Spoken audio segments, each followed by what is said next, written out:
Une chair qui sent la noisette, une peau au grain naturel, un fond de sauce qui chante. La poule du Mans, cuisinée par Olivier Boussard, n'a rien à envier au poulet de Bresse et autres volailles. C'est qu'il n'y a que nous qui l'avons. Il n'y a pas Paris, il n'y a pas Bocuse, c'est nous qui l'avons. Donc, faut venir au Mans pour manger la poule du Mans. Poule le Mans, voilà. Ouais. Et que chez nous. Le plaisir de sublimer un tel produit, le chef le doit à sa rencontre avec Gwenaël l'huissier. Je suis content d'avoir un producteur comme ça qui fait de la super qualité.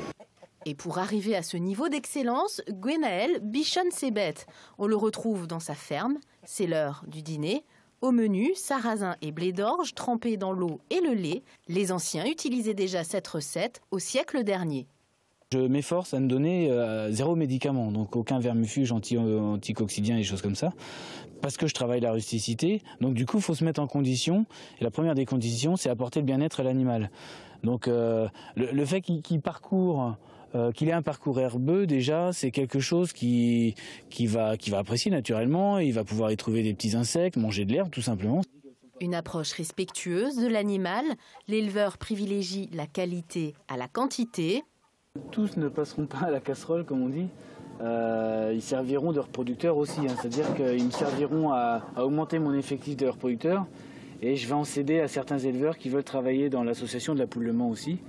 Une association créée en 2005 par Gwenaël et une poignée d'amis. Son but, recréer la race sartoise, totalement disparue au milieu du XXe siècle, alors qu'elle fut jadis un mets de choix. Mais recréer une espèce n'est pas chose facile. On va faire de l'assemblage d'ingrédients. On va chercher une poule qui a un plumage noir, qu'on va croiser avec un coq à la crête frisée.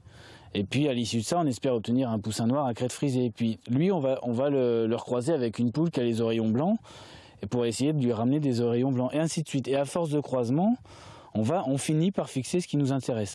13 ans après ses premiers essais, Gwenaël arrive enfin à une souche quasi parfaite. Crête rouge, oreillons blancs et surtout ce plumage noir à reflets verts.